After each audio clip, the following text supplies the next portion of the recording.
Now, in terms of their physical property, matter can take on one of three states. Matter can be a solid, and let me just use water as our example. When water is a solid, we know it as ice.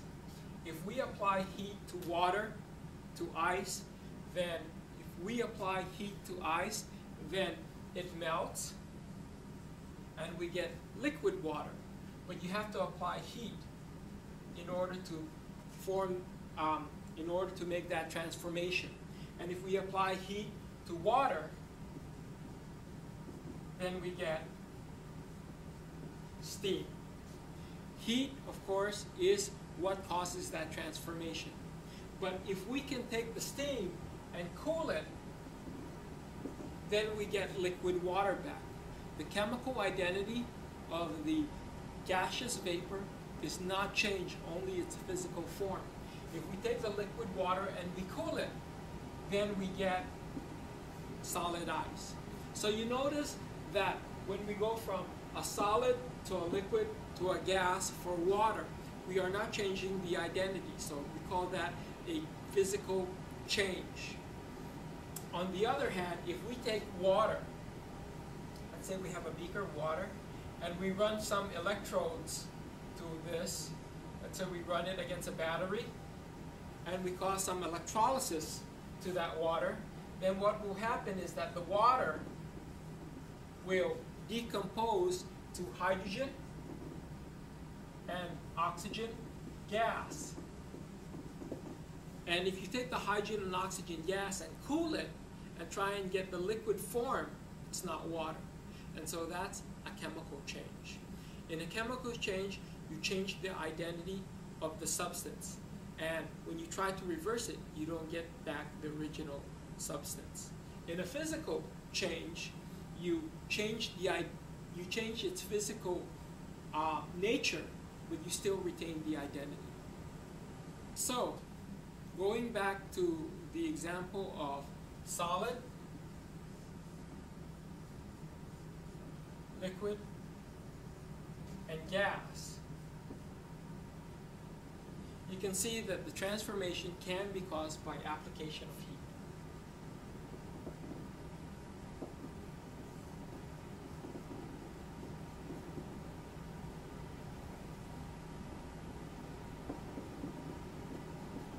You can actually cause the solid to convert to gas directly by under certain conditions. For example, if you have dry ice, solid carbon dioxide, and you apply heat to it, it actually doesn't go to a liquid form. It goes into the solid form, the gas form directly, and this is called sublimation. So we can cause the transformation of a solid to a liquid by heating, a liquid to a gas by heating as well, but we can also cause a transformation from a solid to a gas by heating, and those transformations have different names. So let me just review those. A solid to a liquid by application of heat is called melting. The reverse is called freezing.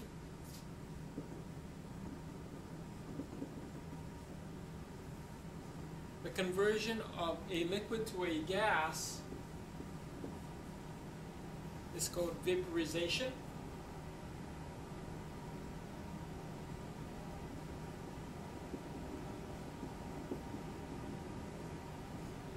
But the conversion of a gas to a liquid is called condensation.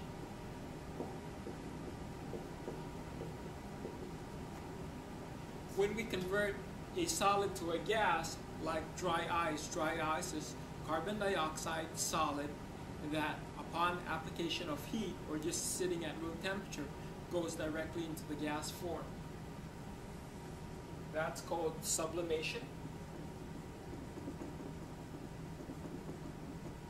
And the transformation of a gas to a solid is called deposition. In this experiment, you're going to use the different physical properties of iodine, cobalt, chloride, hexahydrate, and sand. A mixture of these substances to be separated from each other. Some of the properties that you guys are going to be exploiting are the following. Sublimation. Sublimation is the transformation of a solid to a gas. Volatility. Volatility measures the ease in which a substance converts into its gaseous form.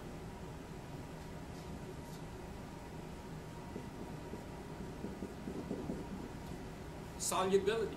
Solubility is the measure in which a substance can dissolve in water or in a solvent.